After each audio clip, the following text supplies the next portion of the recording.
What we've got here is... The I Just Saw podcast. Welcome to your favorite uncut, uncensored, spoiler-filled movie review. And maybe one day, interviews of creators of these films. Show. I'm your host, Matt Brando. I just saw Detroit, the movie. That's the official title. If you use hashtag Detroit movie, that's the campaign. Because obviously, if you just use hashtag Detroit, it can just be for the city. This review might be one of my longer ones because this film is very, very important and personal to me in two ways. Detroit and the African American community. Matt, why do you like Detroit so much, and how does Detroit identify with you? So here's part one. When I was a kid, my favorite sports, as they are still today, are hockey and baseball. And if you've seen my WWE unboxing live streams of opening wrestling figures, you'd already know this. I grew up in Cleveland, Ohio. I moved to Toledo for college, and then I moved back to Cleveland. You can find me in Cleveland, Toledo, Detroit, Los Angeles, or San Diego. I float there too. That's because the It trailer was released today. Get it? Anyway, my favorite sport is hockey, and Cleveland never had an NHL team outside of the 70s for like a couple of years. So, as a kid, I wanted to root on an NHL team. So, where's the nearest one? You got Detroit, you got Pittsburgh. So, it happens that Detroit at the time, in the 90s, they didn't just have an NHL team. They had also a AAA team in the IHL, now defunct, called the Detroit Vipers. I loved reptiles. I love snakes, crocodiles, lizards. I still do. So that, and I thought that the Detroit Vipers logo was badass. It was an easy decision for me. Also, just a quick story. I don't have this in my notes. I think my dad took me to the Cleveland Lumberjacks, which was the IHL team, and the Detroit Vipers. And then the Detroit Vipers had this dude. His name was Darren Banks, I believe. A black dude. Not too many black people playing hockey. And I think like people were booing him. I think like he scored. I remember when they were booing him. I was like, man, that ain't cool. And then I was like, all right, I like the Vipers. I'm definitely going to be a Vipers fan. And a Detroit fan. And since the Vipers played at the Palace of Auburn Hills, which is a venue they shared with the Detroit Pistons. Pistons merchandise was all over the arena as well. There was joint logo popcorn buckets. So seeing the Pistons stuff everywhere, and seeing Grant Hill, and then I ended up seeing like a poster of Grant Hill at the Scholastic Book Fair. You guys remember those? Those were amazing. And bought a poster of Steve Yzerman, and I bought a poster of Grant Hill, and I had that on my wall for years. And became a Pistons fan because of that. I went to Bowling Green for my undergraduate degree in the Toledo, Ohio area. Fox, locally Toledo, showed all the Lions games. So I became a hardcore Lions fan in my freshman year in 2007. And I still am. And so, and obviously a Tigers fan too. But Detroit is very much a part of my identity. And if you see a dude that looks like me with a Tigers hat on, it's most likely me. So say, what up, doe, what up, doe. Non-Detroiters will not get that reference. But Detroit is the greatest city in the world, if I did not like LA or San Diego as much as I do. Detroit gets shit on by anybody not from there or by the media. And Charlie LaDuff has talked about this. I'm going to put you on who Charlie LaDuff is if you do not know who Charlie LaDuff is at the end of this podcast. But the media, they'll just come in, they'll judge you by looking at some ugly vacant buildings. instead of talking to the great people of this city, instead of talking about the movies coming here and being made. And I mean by here, I mean Detroit, but I'm obviously recording this podcast in Cleveland. But Detroit has a lot of soul, a lot of survivors, and is making a comeback, but nobody wants to talk about it in the media because negativity sells. Make no mistake when I say it, that Detroit is one of America's greatest cities. So, why else are you tied to this film, Matt, outside of your love for the city of Detroit? How are you familiar with the African... God damn it, dog. I just put him out, too. Get away from my door. I closed it for a reason. How are you familiar with the African American community? If you've listened to my All Eyes on Me podcast, you know that I love rap. I talked about how I went through some shit, you know. And I really thought the music produced by those artists really spoke to me.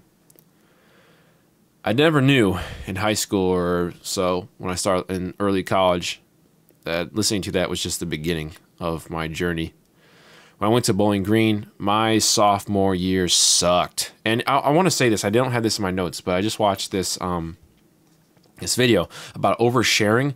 This chick did a response video. Her name is Melanie Murphy. She's very cute. She seems to have a good soul as well. But I watched her video because I watch actually a lot of different YouTube to kind of see what other people are doing, see what girls are doing. It's just a way of evolving myself and branching out to different ways and styles creatively. So I feel like if I watch a bunch of different people, that I can somehow get enamored in their culture. And enamored is the right adjective to describe. I don't know. I'm very tired.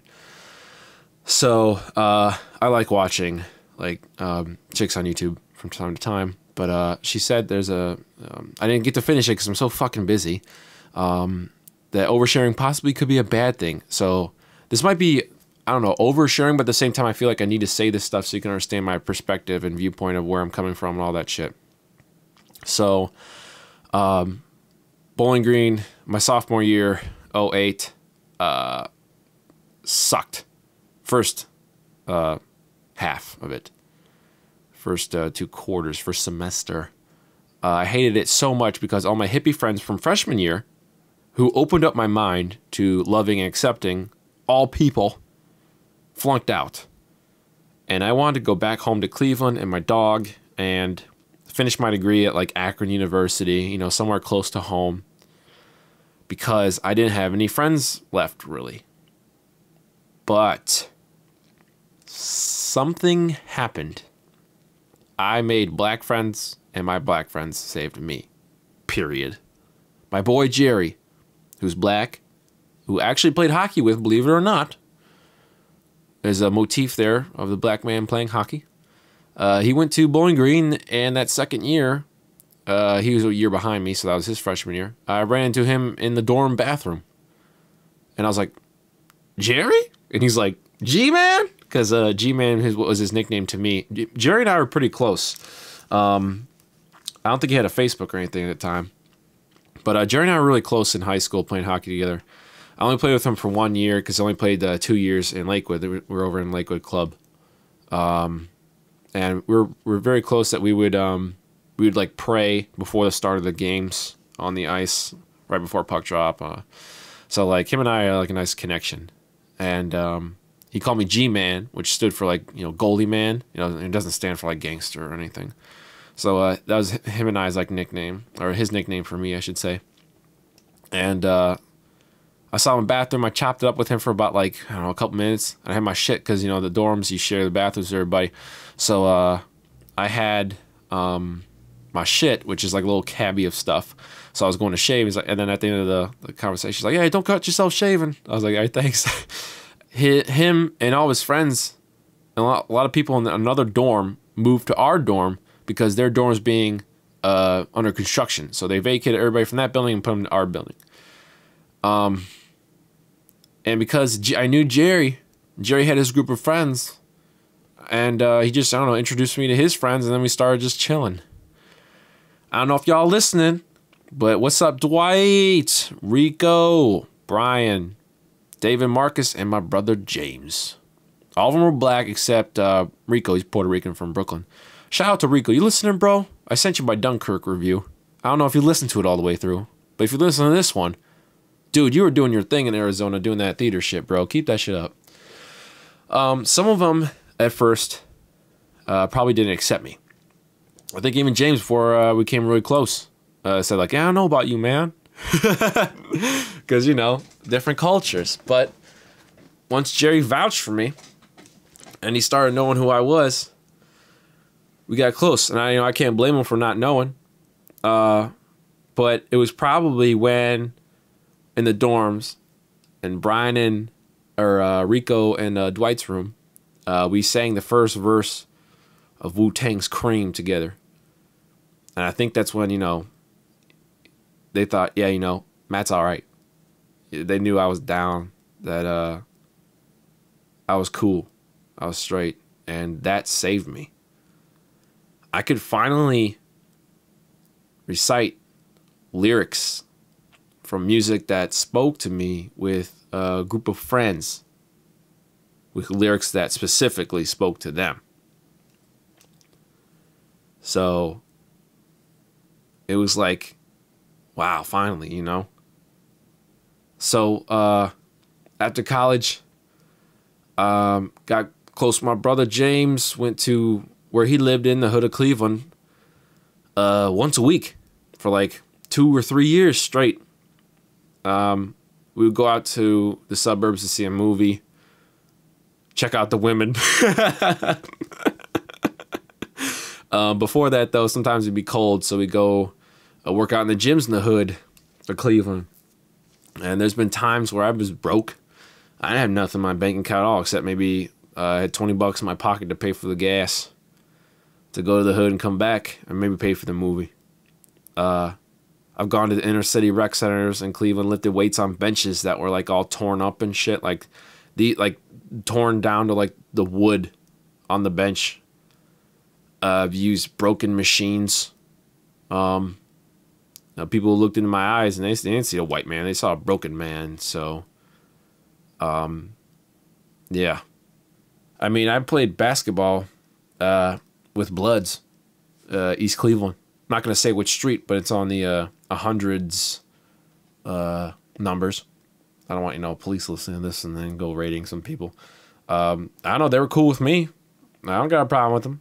They're pretty nice. So yeah, they're all right. They're fine.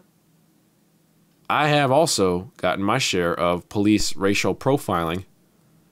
I was riding a car downtown Cleveland after he came home for a little like homecoming trip back to Bowling Green. It was like 2013 or something. I'm getting a drink of water. Riding a car with Dave. Dave was driving. Dave Black. James ride shotgun. Black. Marcus. All my friends I said earlier. Riding in the back with me. Black. Me. Might as well have been black. Had a snapback on. It's nighttime and I have black hair. So pretty much 4 black people in a car. And downtown Cleveland, driving like to the Greyhound, or from the Greyhound station, because Marcus is from Newark. So he took the Greyhound from Newark to Cleveland. We picked him up from Cleveland, took him to Bowling Green. So I think we're going back, taking him back to the Greyhound to go back to Newark. Cops pull Dave over for the most bullshit thing ever. And it's funny, before I finish the story, I can't forget, I was at Pirani's. It's a hockey store. Wonderfully tying into the hockey motif I have going. There's this one kid, he doesn't work there anymore. I'm cool with like all the people working there. There's this one kid, I really do miss him. He was a dumbass, but I do miss him. It was so funny. I won't say his name. But he's a weed smoker, and a cop was in the store the one day, And the cop's like talking all kinds of shit, like, yeah, I can pull people over, you know how big the book on laws are. I can pull people over, it's this thick. And he throws up his hand, and he puts out his thumb and his middle finger stretched the farthest he can. And I was like, man, what a dick. And one of those laws pertained to this story, or had effect. The excuse was that Dave, from 2 lanes into 1 lane, didn't signal that he was merging into 2 lanes into 1 lane. I was like, you gotta be fucking kidding me. All it was a cover to run all of our licenses and, you know, frisk and search, as they call it.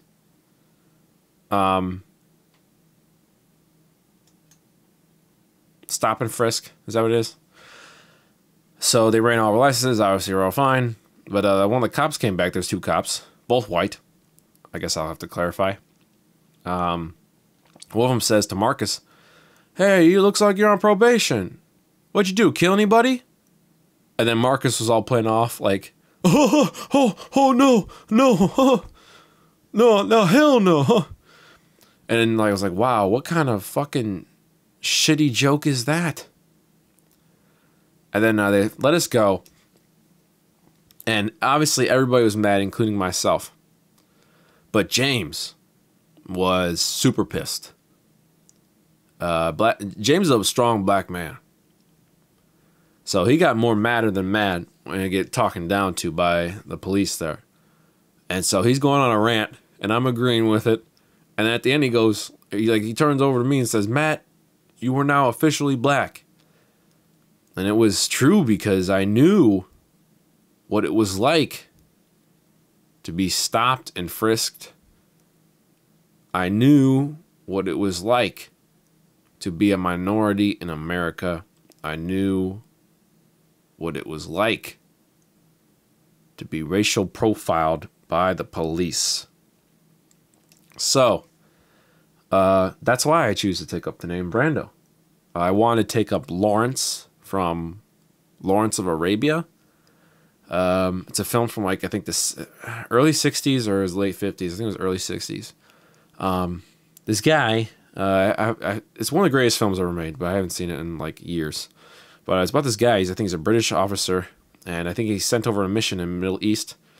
And his name is T.E. Lawrence. He goes over there, and he gets so caught up, I think, in this mission that he's supposed to do, he ends up adopting the cultures of the Middle Eastern people. So it's like, I don't know, halfway through the film or something, maybe a little later. But he comes back to talk to his superiors or something. And then he's about to leave. And he's in this like courtyard. It's one of my favorite shots of all time in cinema history. And he's got his like a head wrap on. And he's got this nice robe on. It's all like elegant, like a white or something. And he just stands there. He's frozen. Because he's standing in the middle of this courtyard, staring out at all like 100 or at least 60 British officers dressed just like him at the beginning of the film, staring right back at him. And I was thinking, damn, that's me. So that film really spoke to me. I wanted Lawrence.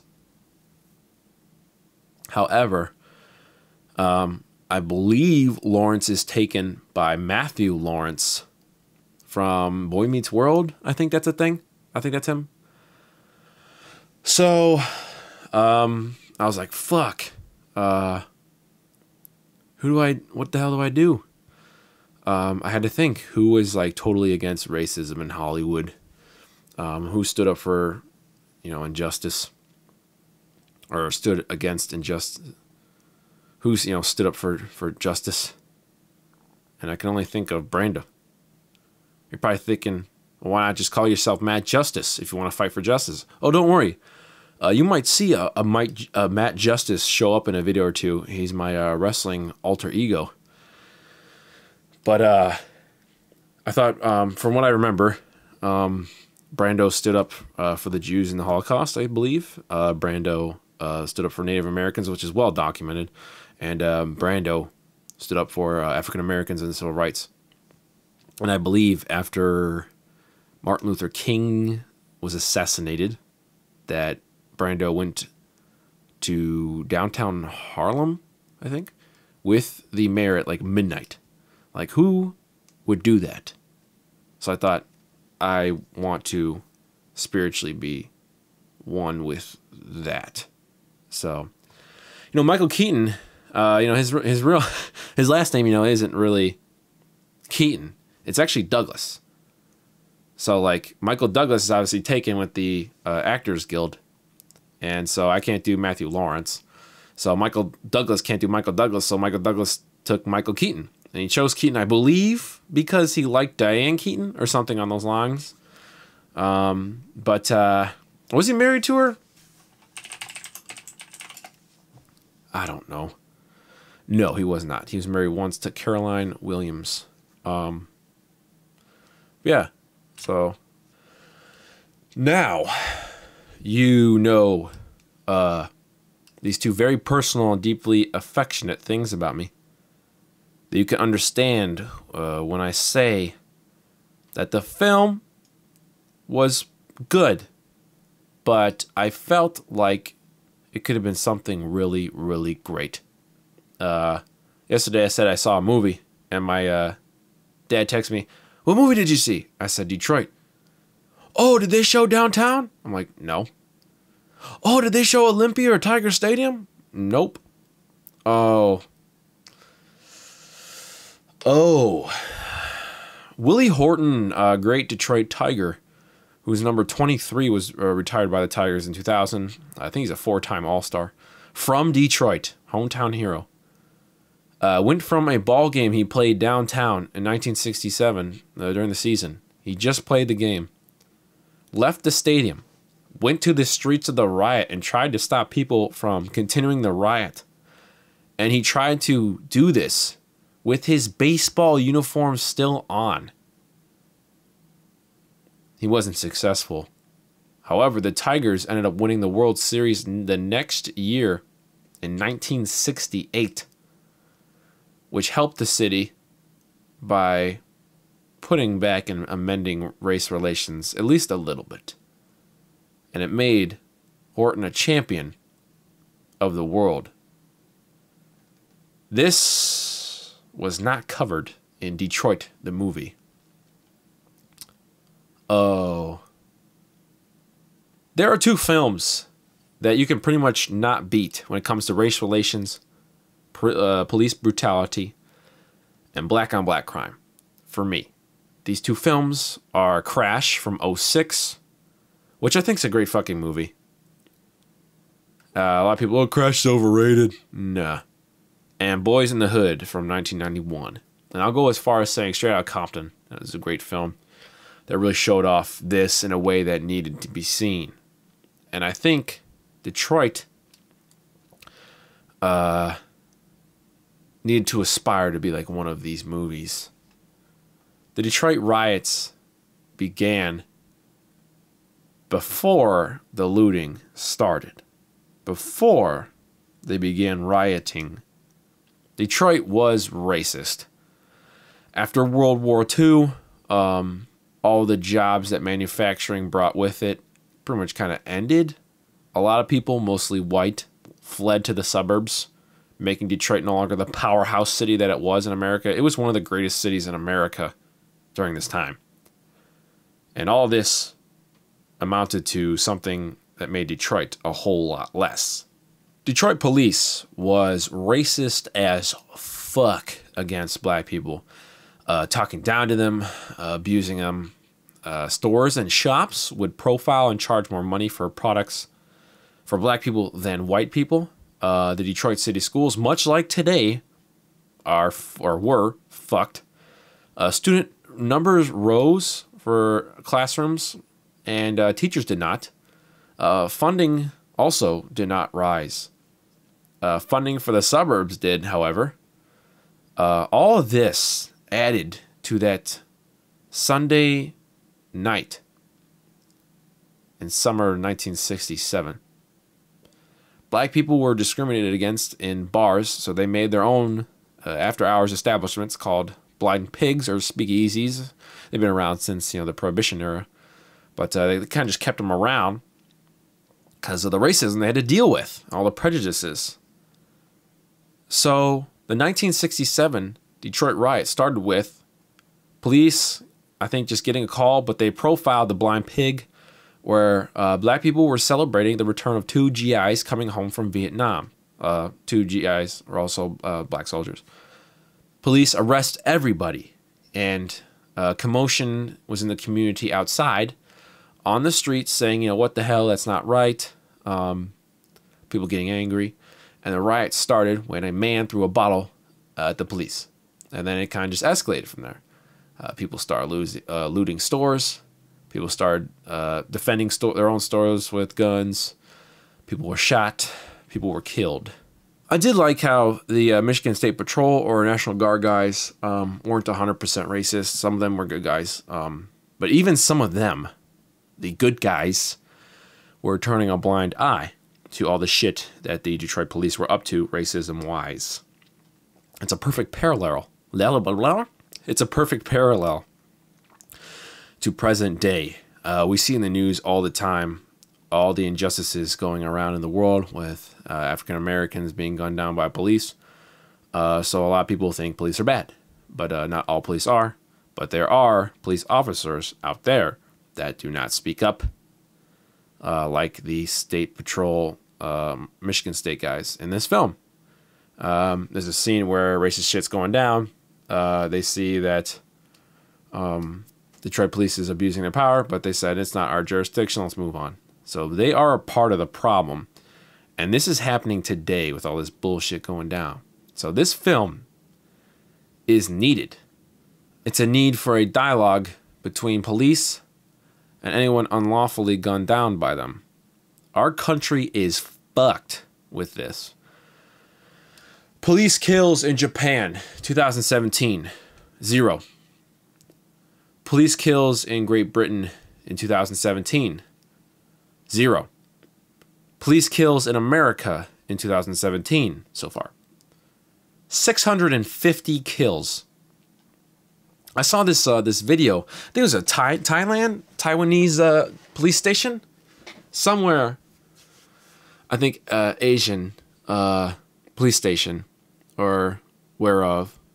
A crazy dude came in with a knife, and police officer's like chilling. He's not behind the desk. He's actually in front of the desk, like at the entrance with his arms crossed. He's kind of just talking to him. I think after like 3 or 5 minutes or something, talks him out of trying to come at police officers with a knife, and hands over the knife to the police officer. In America, guns, killing, especially if they're black. I think I've also seen videos of, I think, white people running away from police, and police like try to surround them and not shoot them. But I've seen so many videos where black people were being same scenario, but they're black and they get gunned down. But back to the movie. 1967, there were snipers, civilians, on the rooftops of places like Detroit hospitals, giving police a physical threat. In Detroit, the movie, it's just told to you by old news footage from the riots. Everything's just kind of told to you. All this shit. The film starts off with this papier-mâché animation of the Great Migration, which, if you don't know the Great Migration, black people from the East and South went Midwest and West. I think there's stats of police, racism, maybe Detroit. Nothing is really shown as a scene. Everything's just breezed over. The first like 10 minutes or so is like 3 days of the riots. And if you know the Detroit riots, I believe, in my recollection of their history of it, the riots lasted 4 days. So we're like day 3, 11 minutes in. And I'm like, oh, what the fuck? How are we going to have a movie? So this movie, it's really not a movie. Nearly 75% of the film takes place in one location, the hotel. And I felt like this film, because of this, would have been better if it was a stage play, more tightly written. The cutting of the opening act was jarring to me. It's a lot of, tell. And just using real life footage, just breezing by everything. It's literally like 5 to 10 minutes of the 3 days of the riots. And the riots, like I said, only lasted 4 days. They missed out on building up like the snipers aspect, because like police in the film, they go sniper, and then they just start shooting. It's just like, well, where do these snipers come from? Like, they could have set up some shit like this. I mean, it's nuts. And throughout the film, they intersplice real life footage after something on screen happened that was unsettling, but they try to give you that extra gut punch to make it more unsettling.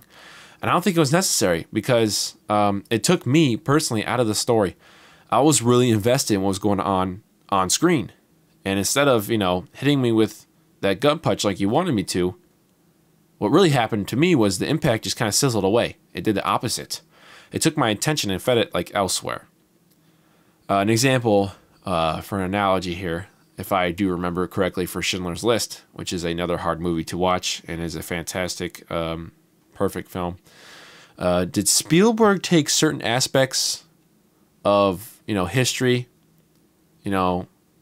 of the film, and then decide to throw in like photographs of like, say, like the showers where people got killed in after they, the shower scene? Or do they show like photos of like the piles of dead bodies after showing them on screen in the film? No, I don't think he did. He waited at the end of the show, or he waited till the end to show all the real life people paying tribute to his grave, which is when I personally lost it in a tear shed.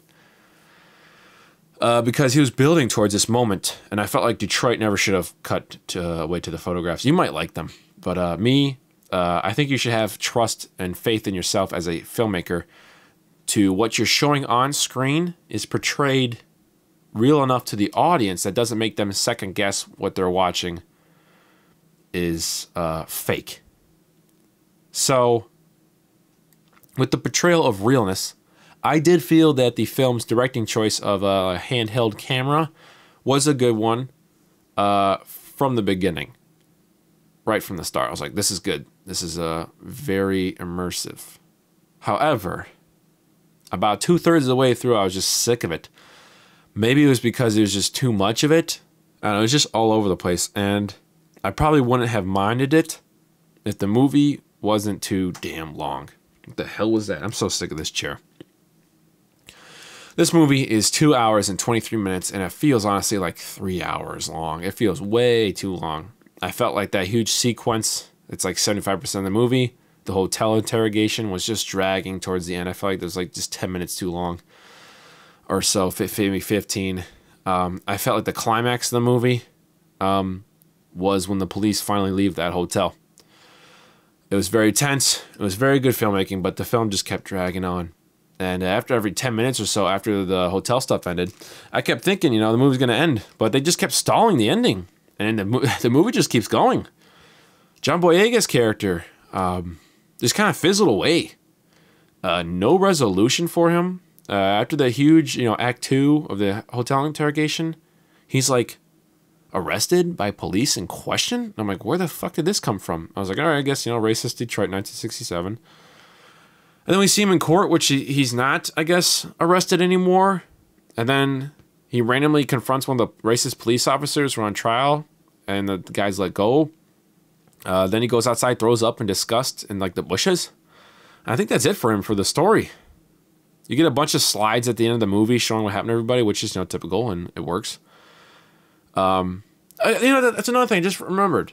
Sully, told in a non-conventional way, kind of like American Sniper, which are two good films made by Clint Eastwood. I think Sully was better. I enjoyed Sully more. Those are films where, he doesn't show like photos of the plane in the, in the water. Like, he trusts Tom Hanks to tell you the story. He trusts his cameraman, all that shit, So, and at the end, he brought out Sully, and like, bam, Tom Hanks looked like him. And it's like, oh, what a great moment, Schindler's List style. So yeah, the slides at the end of Detroit were fine. It's typical to put the shit at the end. And I actually really enjoyed the slides at the end because the people, the actors portraying these people, actually look like the people from the 60s. They did a good job of casting. So, they shot, but it was weird. Really quickly, it's just a small nitpick. I'm not gonna take points off board. It's just really odd editing. They show the slides, and then they show like the one singer guy, and then they cut back to a slide and they end it. I was like, what the hell was that about? But that's just a small thing. Some questions that were tweeted to me at Michael Man before the screening, because I asked, hey guys, you wanted me to answer questions that you have? I'm gonna drink a water. Got a couple of regulars now asking questions. Dakota Wayne Barber is one of them. He asked, how brutal was the movie? Pretty brutal, pretty fucked up. Expect real life gruesomeness that will piss you off. It pissed me off. I was talking with my friend Chris. If you watched my co-review with him or on his channel, it was a great discussion. It was a great video. He was pissed off too. The thing about this movie is, I think I literally just watched before I started recording. John Boyega was on Jimmy Fallon, and I think even the title of the the video on YouTube is, it's a hard watch, and it is. So just go into that expecting it. But if you've seen like a lot of the shit I've seen on Facebook of all this bullshit that's going down, yeah, be prepared for some shit like that. So if you're used to it, you're gonna see the same shit on screen, and it'll piss you off just like it does on Facebook. But if you're not used to it, expect to be seeing some stupid fucking injustice. Bernard H. Heidkamp asks, how is James Newton Howard's score? I actually didn't even know James Newton Howard was composing for this film, so that's actually pretty cool. But honestly, I did not notice a score at all. Maybe I was so invested in what was going on screen that I didn't recognize one piece of music outside of some of the guys singing. But I was pretty much focused, and I didn't even notice any score really. Jordan Ducks, formerly Nino Duke, asks, who had the best performance in the film? It's tough because it's here, I should say. It's just like Dunkirk. Everyone plays their role, and no one really tries to outshine one another. They're all given equal-ish screen time. No one is really given that, epic moment or like entrance. If I did have to pick my favorite, I think it'd be Jason Mitchell. It's the guy who played Eazy-E in Straight Outta Compton, Eric. I thought he had a lot of charisma, but again, he doesn't get much screen time or time enough to break out to where you think, oh, I like this movie because of him, etc. Anthony Mackie is in this movie. I didn't even know about that. And it's not like, your typical Anthony Mackie. And what I mean by that is, he's a star. Boyega's getting there, but I think Mackie has been around for a long time. And it's actually pretty awesome that he's in this film because he was in a great Detroit-based film, 8 Mile. B-Rabbit's nemesis, Papa Doc, which Mackie just killed that role. So it's a great little Easter egg that he's back in the D doing another great role. But again, doesn't get enough screen time to where you doesn't get enough screen time where you go, damn, Falcon was great in this. That's mostly a good thing. Pitt, moron. Pitt Meat Boy. I heard Detroit is based on real events compared to Dunkirk, which is based on real event in a singular moment. Which do you like more? Detroit. And yeah, Dunkirk was masterfully made, even though I did not like it because I couldn't connect with anybody. Obviously, I connected more with Detroit for my two personal stories before starting the review here. And as also American. And the fourth reason, I'll elaborate on the third. You probably think I'm like anti-British or something. I love the UK. It's just that this film spoke more because I am American and I am close to Detroit. And which would also tie into the fourth reason that this shit is still going down fucking 50 years later. And I think that's more important. I'm not saying Dunkirk isn't important because it is. We need, very heroic that, civilians came back for soldiers. It's a very great story. But I think more relevant is nothing has changed with police in 50 years. Not much. But society has. So I think Detroit could start off a really great conversation piece between police and African American or inner city communities, or people, anybody white, a poor white man can be gunned down, and Black Lives Matter have in the past marched for that injustice. So I think Detroit speaks to me on 4 more levels than Dunkirk does. Don Iris Coelon asks, how does this rank with Kathryn Bigelow's filmography? I think it's her best film. I put it above her last 2 films and the rest of her filmography, to be honest with you. I've seen Hurt Locker. I thought it was all right. I thought it was a little overrated. I wanted Avatar to win. Big Jim Cameron fan. Avatar was a great fucking movie in the theaters. And then I bought it on Blu-ray. Maybe I watched it one time. I don't know. My uncle really fucking loves the movie. And I bought him it for like Christmas years ago. But I really can't just get myself to watch it if it's not on like a 200-foot 3D screen. So, but I still wanted Avatar to win Best Picture. And I thought Zero Dark 30 was very good. It was very slow. The first 2 acts I was very not much interested in, but one of the greatest climaxes in recent history. And I think the rest of the movies are okay. You know, the vampire movie, I forget what it's called. It was different. If you like Aliens, you should probably watch it because it's got like almost the whole fucking cast in it. So give that one a shot if you wish. No one asked this, but I'm just asking it myself. Did this film deserve the Oscar or an Oscar? I think, yeah, probably. Like I just answered that Dunkirk question. I'd rather have this one than Dunkirk. This movie had something to say. It's more relevant than ever. I think Bigelow deserves a Best Picture for Detroit far more than Hurt Locker. I really like what Kathryn Bigelow is doing in her career lately. She's chosen real-life stories or drama over fiction or action films. I like her as a filmmaker. She's a lovely lady. But I feel like somebody like John Singleton should have had the reins on this film. That he should have been writer-director. I felt like this movie was good, but like my dad, I'm just going to say, oh, because the potential was there for this to be something truly phenomenal. I'm going to give Detroit a 6.5 out of 10, and I'm not going to round it up for now. I'm going to be conservative and just go with the 6. That being said, I recommend this film. It's a movie you should go see. Black Lives Matter. And last but not least, if you are a Detroiter, and you want to know what it's like to be one, I suggest you check out a man called Charlie LaDuff. He is a reporter. He used to work for Fox 2 Detroit. But he also ran a YouTube channel called The Americans. Hands down, the greatest reporter of all time, without question. He doesn't do just like Detroit news. He would go all over the country. He would do reporting on Trump's wall bullshit. Like, he would have this joke. He would say, like, Trump wants to build a 25-foot wall, but Home Depot sells a 30-foot ladder. He would cover the California drought, and he would also do shit in Detroit all the time. Detroit police, now, present day, I don't know if it's changed. It probably hasn't. Detroit police has an hour response time. Like, the city is so fucking poor now, man.